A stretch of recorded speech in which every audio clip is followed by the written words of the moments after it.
sunny day, I have the opportunity of having Varun Rana here, who is a gorgeous, stunning, the cover of many magazines. He's also a professional architect. He's an actor. He's done a film in Nepal, and he's supporting us wholeheartedly. And I would now like to ask Varun Rana what he thinks about this event. And yeah. Hi. So this event, I think it's charity. Now everyone, when they talk about charity, it's a very loose term. These days it's become a very loose term. It's supposed to be something you do if you're going to live in the city. But for me, frankly, I cannot afford to give money to charity. I have not earned enough money that I can give it to someone else without feeling bad about it.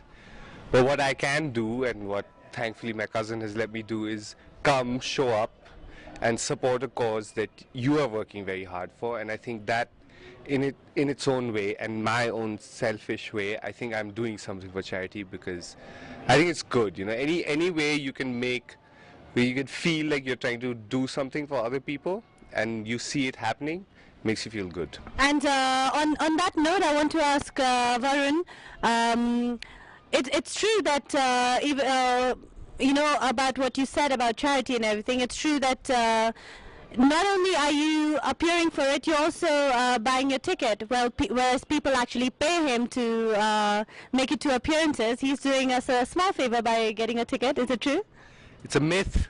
I wish I would get paid to show my face at an event, but no, I don't think it.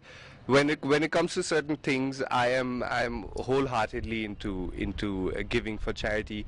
My parents have always taught me, because when you have too much, or if and when you have too much and you don't share it with other people and see other people's lives becoming better, I don't think you can take full satisfaction of what you have.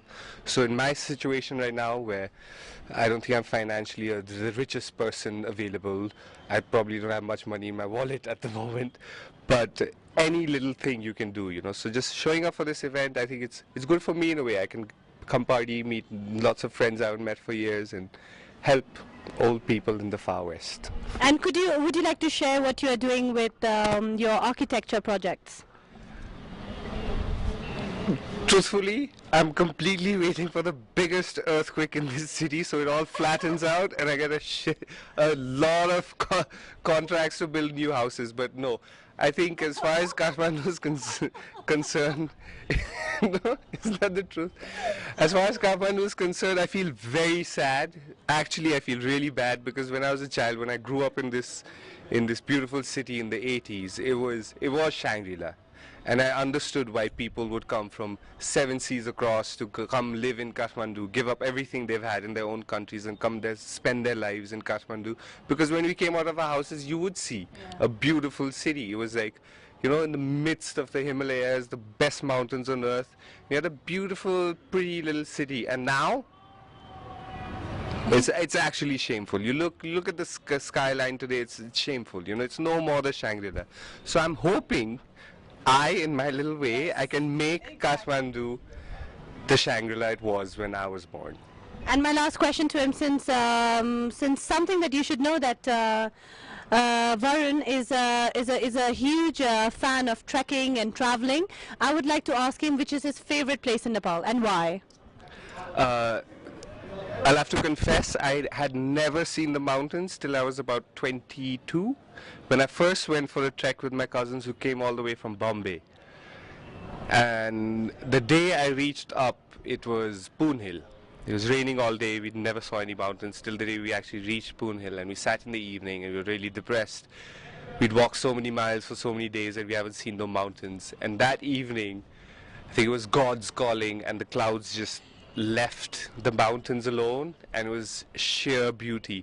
And that's when I saw a whole bunch of Japanese tourists come in front and cry. Looking at the scenery, they were literally crying. And I was there, really teary-eyed, and I was wondering, no, I wasn't wondering, I was like, now I know why people still come to my country. It's because of these most life-alteringly beautiful mountains. And since then, I have made a pact that if I'm in Nepal for a year, I'd at least go up to the mountains twice, if not once a year. It is a break from our little mess in Kathmandu. So I'm sure we're all looking for this lovely evening on the 2nd, and I thank Varun for being here, for sharing his experiences, what he thinks about the city, about how beautiful our country is, and what scope architecture could have in our country. Thank you, Varun, and lovely having you here.